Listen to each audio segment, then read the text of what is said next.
then he will not get mad and hang up anymore because I respect the hell out of Sean Salisbury. Hello, Sean. How you doing, Matt? I'm good, buddy. How are you doing? I'm good. All right, we'll start with a very important question. When we were at a spring training earlier this week, their stadium is across the street from a graveyard. In that graveyard, all over the graveyard, Sean, are orange trees, and we found ourselves obsessing on this. Tons of oranges everywhere. But if you knew that an orange was grown in a graveyard, would you eat the orange?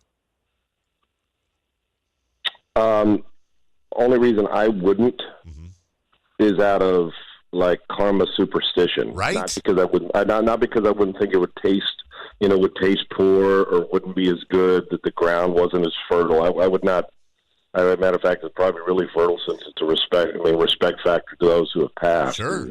I actually think about that stuff. So I'd probably pay if they said, well, it was in a graveyard, we picked it from a tree. I would probably, that's like sacred ground for me.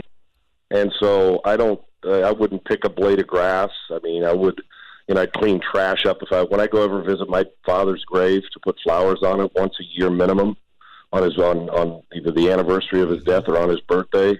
You clean up dead leaves around it, put them in the trash. So, around the grave, or if there's a trash that's kind of flowing, you go over and pick it up. That's like sacred ground to me. It is like being in a church house. There are just certain things you don't do. I would not.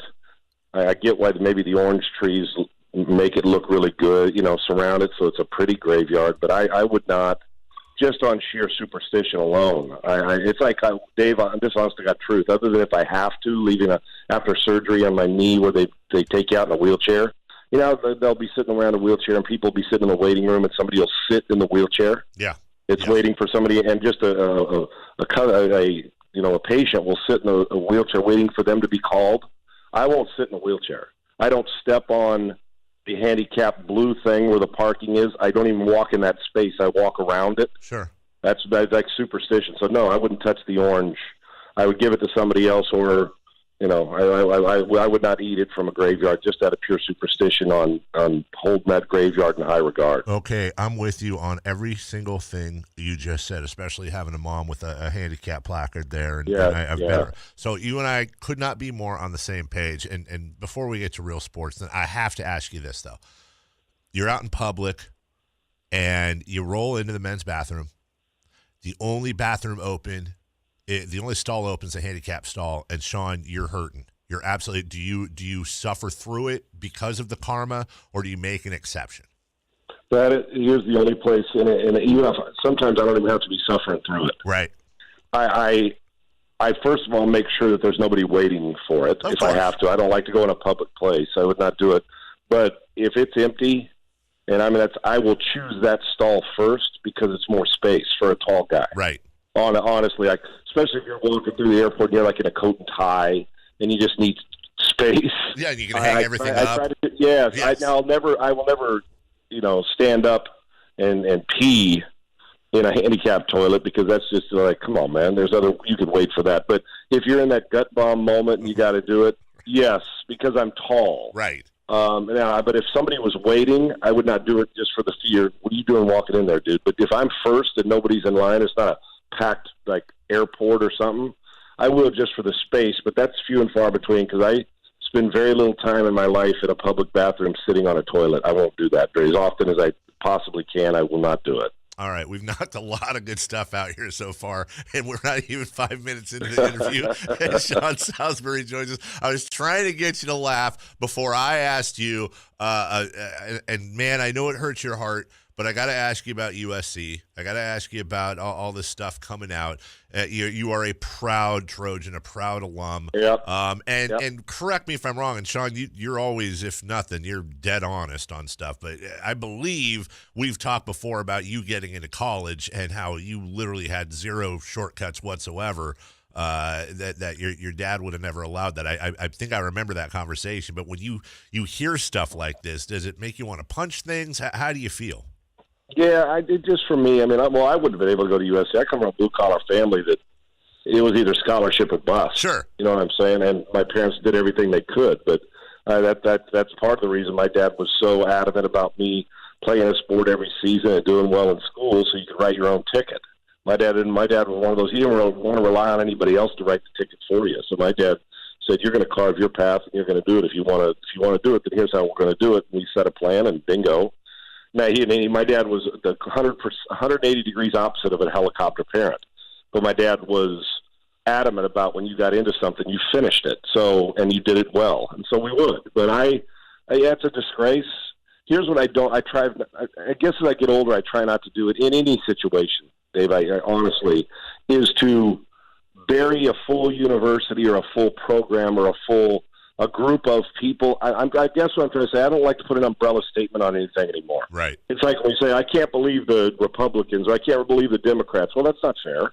There's a lot of good people, maybe a couple that drive you crazy. That's the person. It's like a university. Just because one guy at the university cheated on took money from the university doesn't mean every single athlete that's ever gone through there took money. And in this case, you have a coach that's a cheater, and unfortunately been there a long time. Hopefully universities that didn't know much about it, I'd like to hope, Stanford and Southern Cal and Wake Forest and Yale.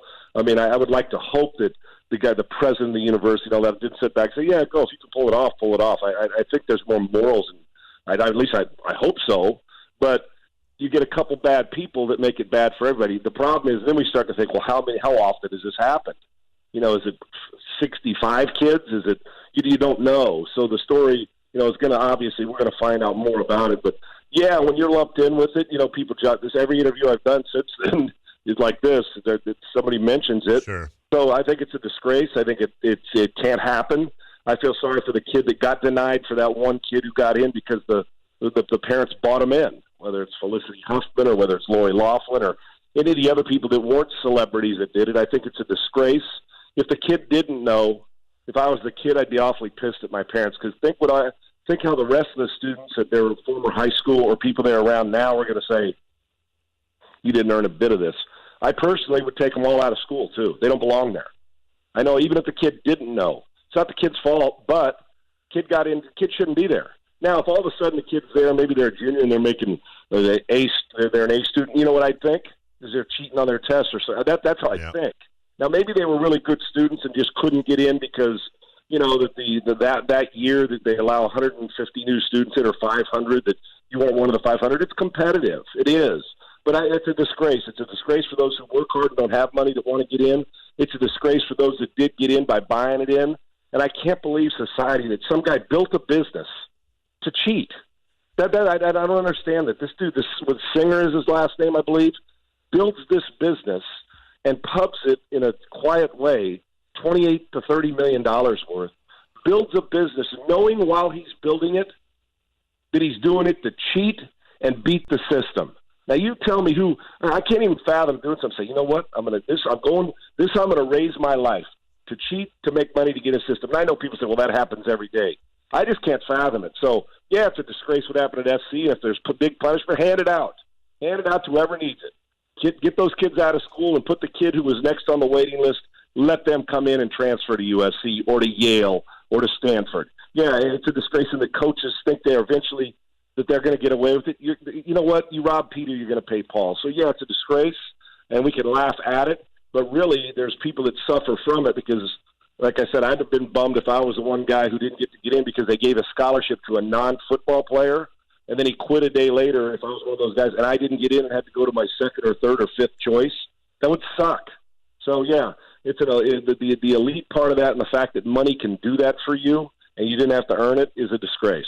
Disgrace to Yale, disgrace to Southern Cal, disgrace to Stanford, disgrace to not to the university, but to those who allowed it to happen that are part of the university. That's why I don't put an umbrella on it. I don't believe that the boss at Southern Cal or the board of regent leader at Stanford said, yeah, this is a really good idea. I don't believe that would happen. I just believe it's a few bad apples and some guy that beat the system and people bought into it SAT. And we all wish somebody would have taken the SAT for us and got a perfect score.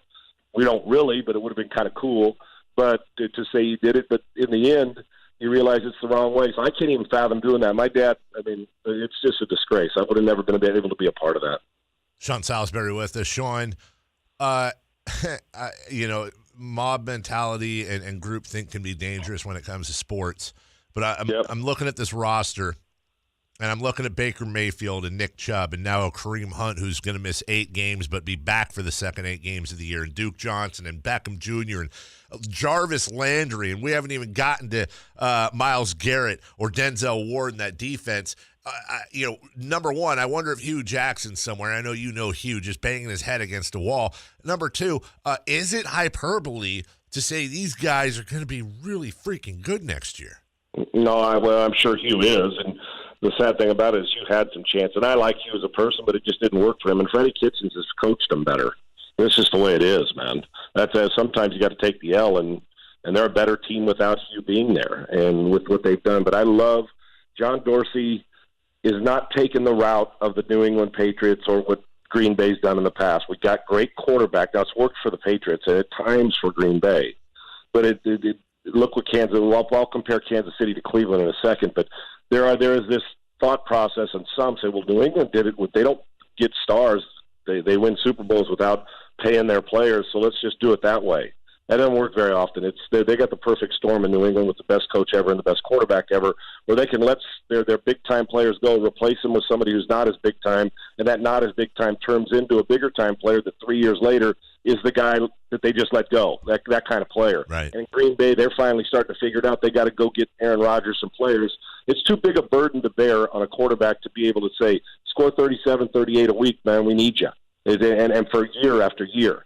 Well, Kansas City decided we're not doing that. Even though our defense is very good, we're going to give you great running backs. We're going to give you Kelsey. We're going to give you Hill. We're going to get. I mean, their weapons are through the roof. And now Cleveland, same way. You got a quarterback in Baker Mayfield who led the league as a rookie, first time ever, I think, or the most touchdown pass by a rookie quarterback ever. It would have been easy to say, well, we got this quarterback. Let's hoard our money and wait till we get it and go through the draft. They've said, John Dorsey said, no. Got a great quarterback. We're going to make him. We're not going to get caught in that trap. We're going to build it. So you think about what they've done. You just named all those names, and it's one after. It's a pecking order. Yeah. Garrett. Oh, the next year we get Mayfield. Why are we waiting? They stole Beckham. A first and a third, and Jabril Peppers. Are you kidding me? Yeah. And then you look at the Giants and say, how stupid are you guys? So you get Beckham and Landry. Who are you going to defend? And Kareem Hunt, Nick Chubb. I mean, they went and got Sheldon Richardson, Olivier Vernon. I mean, they're friggin' loaded. No, it's not hyperbole. I went through the list. If they're not in your top 5 as Super Bowl favorites, the top 2 or 3 it's going to be New England, Kansas City, and them are your 3 favorites in the AFC. Yeah. Now they got to go prove it because they don't have playoff moxie because they haven't been in for so long. I go on in Cleveland every week. I'm so happy for those fans because when I played all through these years, those fans are spectacular, man. They love their sports. They love their football. It's good, hardcore, blue-collar, let's go win. And they've been suffering, man. They're like the Red Sox baseball fans or the Cubs baseball fans. It's been a while for them. So, lo and behold, they go out and build it. Dorsey does a good job, gets the people in place. They're going to win the division, and they're a dangerous January team because they're loaded and a quarterback with swagger. If they stay healthy, you're going to have a hell of a time, just like against Kansas City, trying to defend them. I love the way they're building it to the point of we're going to give a great quarterback great players instead of saying we got a great quarterback and let's bargain basement price around him. They're doing it the right way, and the Cleveland Browns are no longer anybody's laughingstock. They're going to kick a lot of ass this year. That is the voice of Sean Salisbury. He joins us every single Friday at 7:30 throughout the year. I was saying before you came on, Sean, it's been about 9-10 years. I was trying to figure out since we first started doing some radio together. Have yourself a wonderful weekend. We never take you for granted. Always appreciate you coming on. Appreciate you, brother. Thanks. Have a great weekend. All right, you too. That's Sean Salisbury. You're listening to The Drive.